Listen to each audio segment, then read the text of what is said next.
pickoffs as a single rescuer. This isn't team-based, and this is going to be for a suspended victim using very minimal gear. Victim's down, victim's off to my right, skier's left. So I'm gonna set up my rappel to stay on my left. If she was on my right, I'd set up my rappel for my right.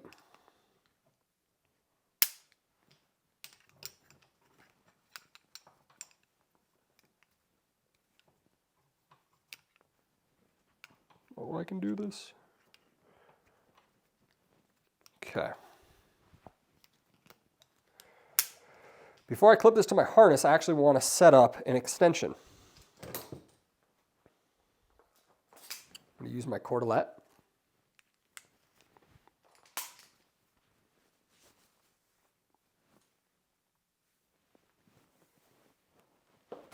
I want to measure about 2 arms lengths.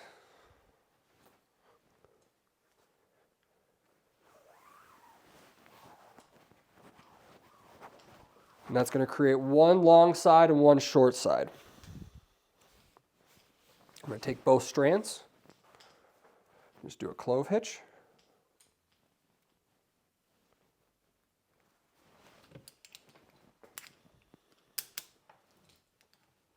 Then I can adjust this as needed. I don't need it to be that long. Okay. Then I have my hands-free backup, which I'm just going to clip to my belay loop.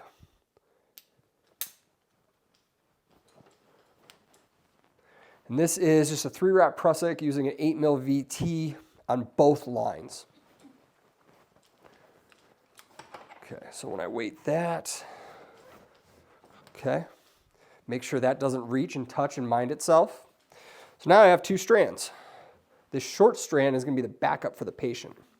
This long strand is what I'm going to use to create my mechanical advantage and lift her up off of whatever she's suspended, whether that's a rope or a vehicle or whatever situation it is.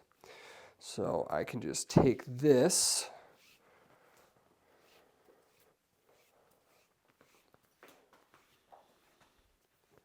just do a quick little wrap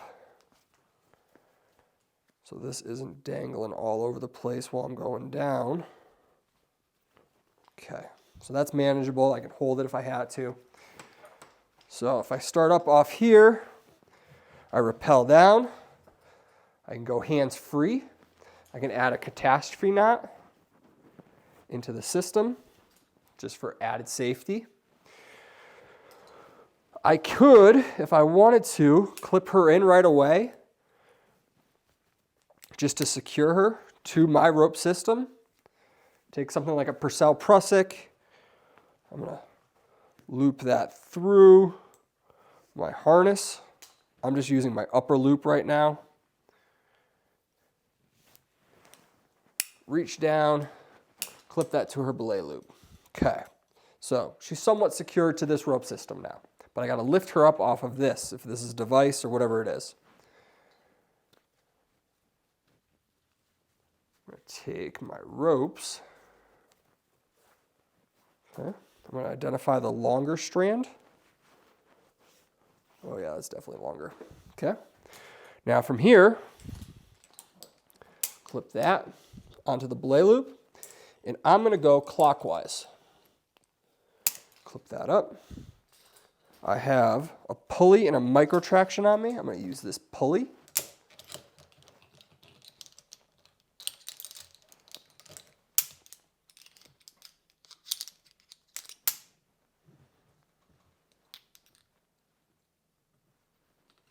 Okay, and I'm just clipping this off my carabiner.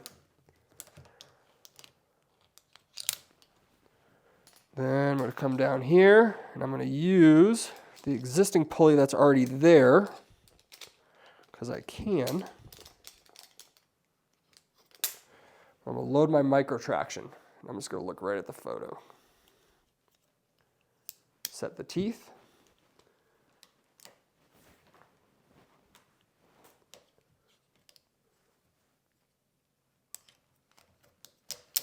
Clip that to her. So now, right, I have a one going in, one going out, two, one going in, one going out, two up there, one going in, one going out. I have a 4-to-1. I can yank her up. I'm using this to position her where I want her for when we're going to continue our rappelling. Maybe I just want to keep her behind me and just got to get this unweighted. Maybe I want her out in front. Okay, I'm going to tie this off with a half hitch and an overhand. Okay. If I need to mind this slack, I can just wrap it really quick.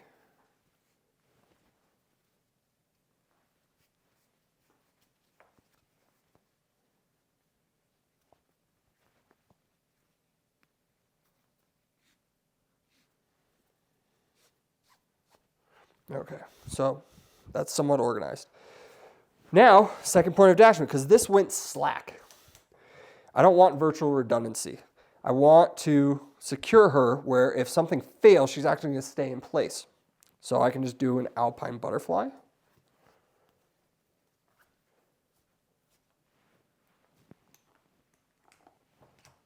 Clip that. That is a big loop. Another thing I could do if I'm struggling with that is a clove hitch with a figure 8 backup.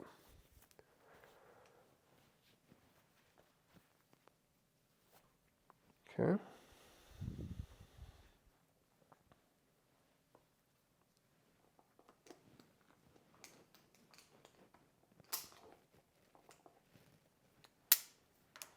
That looks much better.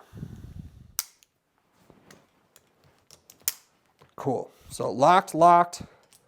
I can get her off her system. We're both going to be rappelling off this ATC now. Take my catastrophe knot out. I have an extra free hand. I can just mind the prusik on the way down.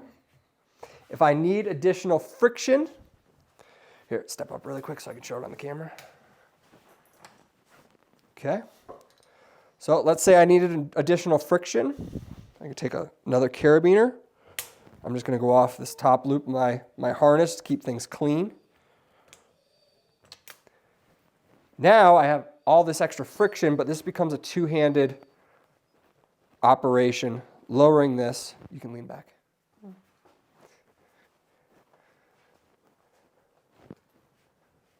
But I have a lot more control if it's too much weight and I want that additional friction for lowering.